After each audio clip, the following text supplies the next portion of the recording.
dire Bernard Blanc, vous avez tout un chapitre du manifeste qui s'appelle « Un label conçu comme un processus et non une norme figée ». Donc le caractère évolutif est vraiment partie aussi des conditions intrinsèques de ce manifeste. Je pense que c'est important de le dire.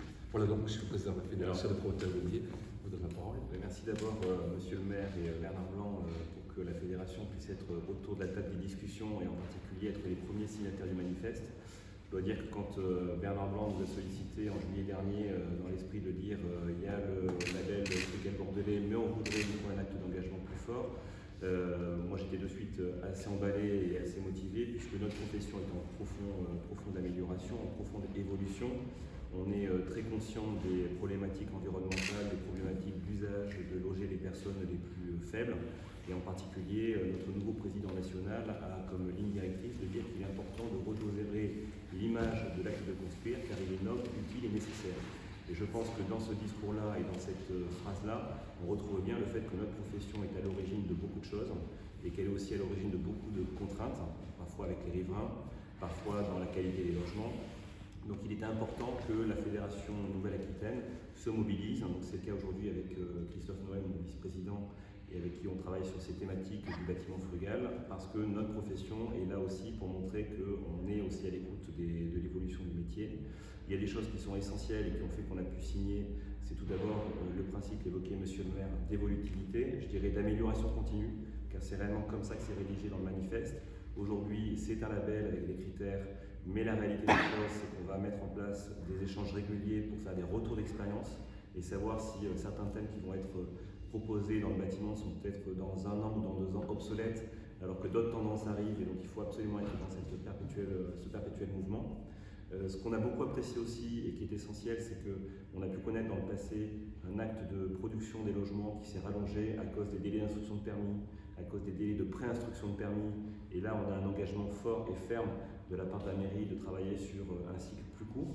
Donc là, on veillera effectivement au niveau de la fédération à avoir les bons indicateurs pour mesurer cette performance de préinstruction, d'instruction et de mise en œuvre, puisque ce qui importe avant tout, c'est produire. Donc c'est ce qu'on évoque souvent avec les élus. L'important, c'est que les chantiers démarrent. Donc c'est pas tellement de savoir si on fait assez de logements ou pas de logements, il faut que l'acte de construire se concrétise. Et là, comme le disait Monsieur le maire, on a ce premier acte qui va arriver, puisqu'on porte, nous, Ideal Group, un premier projet dont la première pierre est posée la semaine prochaine.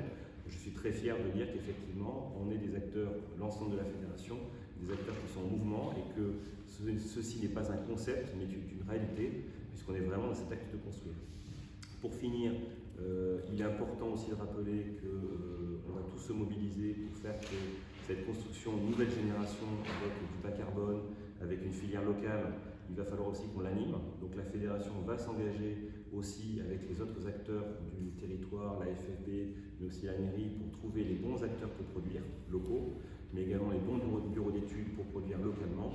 Et tout ça dans le but de ne pas avoir une inflation sur les coûts de travaux qui soit trop importante, qui irait au détriment de ce qu'on disait tout à l'heure, c'est-à-dire loger les plus faibles. Donc tout ça, c'est une démarche qui est très vertueuse. On adhère à tous les concepts. Et on pense qu'effectivement, le rapprochement qu'on a pu mener sur cette dernière année avec l'équipe municipale nous laisse penser que le bâtiment frugal va vraiment se développer fortement et dans de bonnes conditions pour que du coup nos adhérents et les élus y trouvent un intérêt commun et que les riverains, comme on le disait tout à l'heure, trouvent aussi un intérêt à l'arrivée de ces nouveaux bâtiments-là qui ont plus de services, qui ont plus de qualité et qui fait que demain, construire à Bordeaux ne sera pas perçu comme un acte négatif, mais au contraire comme un acte vertueux. Voilà, donc merci en tout cas pour cette feuille de route qui est très ambitieuse et à laquelle effectivement on adhère grandement. Moi, peut-être rajoute juste un mot sur le processus qui nous a amené à nous retrouver aujourd'hui autour de cette table, puisque effectivement, comme vous le disiez, il y avait parfois des problématiques de communication entre nous, la Fédération des promoteurs, et puis l'ensemble des promoteurs qu'on représente, et puis les élus, le pouvoir en place.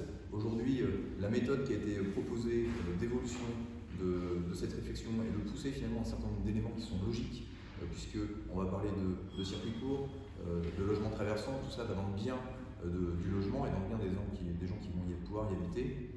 Donc c'est notre intérêt premier, c'est l'intérêt des habitants de la ville, et puis c'est évidemment l'intérêt des politiques que de pouvoir faire en sorte que la réponse au mal logement puisse être traitée aussi par des bâtiments qui soient vertueux.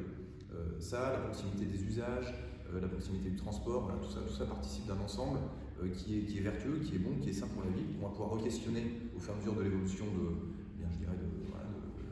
des modes, des tendances et puis des capacités techniques que l'on va avoir. Donc je crois que toute la filière aujourd'hui a compris l'intérêt premier de cette démarche.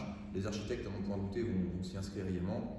Et puis, au nom de tous les adhérents de la FPI et puis de ceux qui ne sont pas aussi, je crois qu'on va pouvoir avancer vers de bonnes résolutions et de bonnes actions.